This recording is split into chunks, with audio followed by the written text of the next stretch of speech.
একটি আবেদন করেছিলেন। তার বন্ধু রাজীব তাকে ফর্ম সম্পর্কে জিজ্ঞাসা করেন। গিরিশ জানান তিনি এবার হোম লোন নিচ্ছেন এবং এই লোন তার নিজের শহরের জন্য। রাজীব গিরিশকে জিজ্ঞাসা করেন কেন সে এত লোন নিচ্ছে।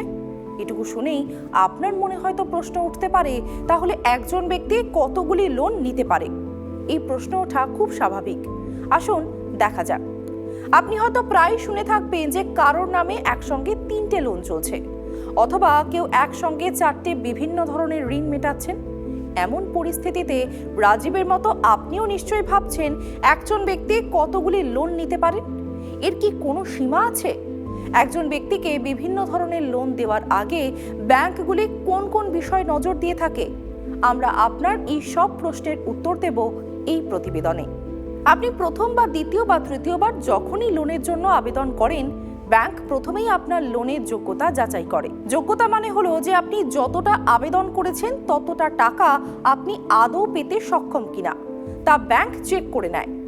ব্যাংক আপনার আয়ের বিবরণ, খরচ, কাজের স্থিতিশীলতা, বয়স, ক্রেডিট স্কোর এবং বর্তমান লোন পরিশোধের ক্ষমতাও খতিয়ে দেখে।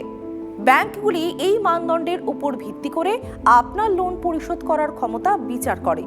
যদি আপনি মানদণ্ডগুলি পূরণ করেন তাহলেই আপনার লোন অনুমোদিত হবে, তা আপনার প্রথম লোন হোক বা দ্বিতীয় বা তৃতীয়। যদি যোগ্যতা যাচাইয়ের সময় ব্যাংক মনে করে যে আপনি সক্ষম হবেন না একই সঙ্গে দুটো আলাদা লোন টানতে, তাহলে এটি আপনার লোনের আবেদন খারিজ করতে পারে। লোন অনুমোদনের জন্য আপনার আয় হলো ব্যাংকের প্রথম গুরুত্বপূর্ণ মাপকাঠি। ঋণ পরিশোধ করার ক্ষমতা নির্ভর করবে আপনি কতটা উপার্জন করছেন তার উপর। আপনার যত বেশি আয় তত বেশি লোন পাওয়ার সম্ভাবনা। আপনি যখন লোনের জন্য আবেদন করেন তখন আপনার থেকে কমপক্ষে 6 মাসের ব্যাংক অ্যাকাউন্টের স্টেটমেন্ট এবং পে স্লিপ চাওয়া হয়। ব্যাংক আপনার আয়, খরচ এবং ঋণ পরিশোধের ক্ষমতা পরীক্ষা করে নেয়। এটা বিশ্বাস করা হয় যে একজন ব্যক্তি যতটা লোন নেয় সে তার সম্পূর্ণ আয় সেই লোন পরিশোধে ব্যবহার করতে পারে না। তাকে গৃহস্থালির খরচ, ব্যক্তিগত খরচের জন্য টাকা খরচ করতে হয়। যদি ইতিমধ্যেই কোনো লোন থাকে তাহলে তার ইএমআই এবং জীবনের অন্যান্য খাতে খরচও তাকেই বহন করতে হয়। এসব খরচ আলাদা করে করার পর ওই ব্যক্তির কাছে যত টাকা অবশিষ্ট থাকে তা হলো তার লোন পরিশোধের ক্ষমতা। লোন পরিশোধের ক্ষমতা গণনা করার জন্য ব্যাংকগুলি ইনকাম রেশিও ব্যবহার করে। এছাড়াও ব্যাংকগুলি ডেট টু ইনকাম রেশিও ব্যবহার করে থাকে। ইনকাম রেশিওর ফিক্সড অব্লিগেশন গণনা করার সূত্র হলো মোট লোন ডিভাইডেড বাই মাসিক আয় ইন্টু 100। মোট লোনের মধ্যে এক মাসের সমস্ত খরচ অন্তর্ভুক্ত থাকে। এর মধ্যে বর্তমান লোন বা ক্রেডিট কার্ডের পেমেন্টের ইএমআইও অন্তর্ভুক্ত থাকে। একটি উদাহরণ দিয়ে বিষয়টি বোঝা যাক। ধরা যাক গিরিশের আয় 100 টাকা, এর মধ্যে 50 টাকা সে বাড়ির জন্য খরচ করছে, তাই ইনকাম রেশিওর জন্য ফিক্সড অব্লিগেশন হলো 50%। গিরিশের একটি হোম লোনও আছে যার জন্য প্রতি মাসে তিনি 20 টাকা খরচ করেন, তাই এখন ইনকাম রেশিওর জন্য তার ফিক্সড অব্লিগেশন হবে 50 যোগ 20 টাকাকে 100 দিয়ে ভাগ, অর্থাৎ 70%। এর মানে হলো গিরিশের লোন পরিশোধের ক্ষমতা নতুন লোনের 30%, অর্থাৎ মাত্র 30 টাকা। এই গণনার উপর ভিত্তি করে ব্যাংকগুলি আপনার ঋণের যোগ্যতা যাচাই করে থাকে। আপনার আর্থিক বোঝা যত কম হবে তত ভালো, কারণ এটি আপনার লোন পাওয়ার সম্ভাবনাকে আরও বাড়িয়ে দেয়।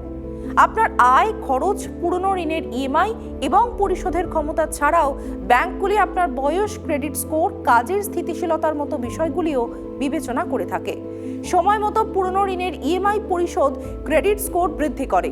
এছাড়াও আপনার আর্থিক বিশ্বাসযোগ্যতাও বৃদ্ধি পায়। এটি থেকে স্পষ্ট যে আপনি আপনার লোন পরিশোধের বিষয়ে কতটা দায়িত্বশীল। এতে আপনার প্রতি ব্যাংকের আস্থাও বৃদ্ধি পায়। जब आप लोन लेते हैं तो लोन्स का जैसे वो देखा नहीं जाता जहाँ पे आपके पास 1 लोन है, 2 लोन है, 3 लोन है, उस तरह से नहीं देखा जाता। कभी भी आप कभी लोन के लिए अप्लाई करते हैं तो ऐसा कोई रेस्ट्रिक्शन नहीं है कि कितने नंबर के लोन्स आप ले सकते हैं, लेकिन ये सारी चीज जो है एक एलिजिबिलिटी अमाउंट पे चलती है। आप कितना ईएमआई पे करते हैं और आपकी इनकम कितनी बची हुई है, आपके घर खर्च और जो मैंडेटरी एक्सपेंसेस प्लस ईएमआई के बाद जो बची हुई है उसके हिसाब से ही आपको लोन की एलिजिबिलिटी का पता चलता है। হোম লোনের ক্ষেত্রে এই বিষয়গুলি কিছুটা আলাদা। এমনকি আপনার আয়ের স্তর এবং পরিশোধের ক্ষমতা আপনাকে আরও বেশি সংখ্যক লোন নেওয়ার সুবিধাও দেয়। হোম লোন প্রপার্টি ডিপোজিট হিসেবে কাজ করে। ব্যাংক সম্পত্তির মূল্যের একটি নির্দিষ্ট শতাংশ ঋণ হিসেবে দিতে পারে। এটিকে বলা হয় লোন টু ভ্যালু রেশিও বা এলটিভি রেশিও। जब आपकी इनकम बढ़ेगी तब आपका जो एलिजिबिलिटी है वो बढ़ जाएगा। एक और तरीका है, बहुत अच्छा तरीका है, जहाँ पे अगर आप कोपे को ऐड कर दें। कोपे एक ऐसा ये है जहाँ पे आप जो आपके साथ यानी आपके पार्टनर्स हो सकते हैं या फिर आपके स्पाउस हो सकते हैं, उनके साथ मिलके आप लोन अप्लाई कीजिए, तो वहां पर जो है वो आपका दोनों का इनकम पकड़ा जाता है। और ये कैलकुलेशन उसी तरह से होता है, लेकिन समझ लीजिए उनकी कमाई 100 रुपया है, आपकी कमाई 100 रुपया है, तो 200 रुपया हो गया। अब 200 रुपए में से 100 रुपए हट गए घर खर्च के लिए और दूसरे खर्च के लिए, तो अब जो है अब दोनों का मिलके जो एलिजिबिलिटी हो गई है वो हो गई है 100 रुपए। 100 रुपए जितना तक EMI आप भर पाओगे और उसके हिसाब से ही आपको लोन अमाउंट आपका बढ़ेगा। আরবিআই এ সেট করা এলটিভি রেশিওর কিছু নিয়ম রয়েছে। 30 লক্ষ টাকা পর্যন্ত সম্পত্তির জন্য সর্বাধিক এলটিভি রেশিও 90% হবে, অর্থাৎ শুধুমাত্র 27 লক্ষ টাকা পর্যন্ত ঋণ হিসেবেই পাওয়া যাবে। একইভাবে উপরের সম্পত্তিগুলির জন্য 30 লক্ষ এবং 75 লক্ষ টাকা পর্যন্ত এটি 80% এবং 75 লক্ষ টাকার বেশি সম্পত্তির জন্য সর্বাধিক এলটিভি রেশিও 75%। রাজীবের মতো আপনিও নিশ্চয়ই এবার বুঝতেই পেরেছেন যে একজন ব্যক্তি কতগুলি লোন নিতে পারে তার কোনো সীমা নেই।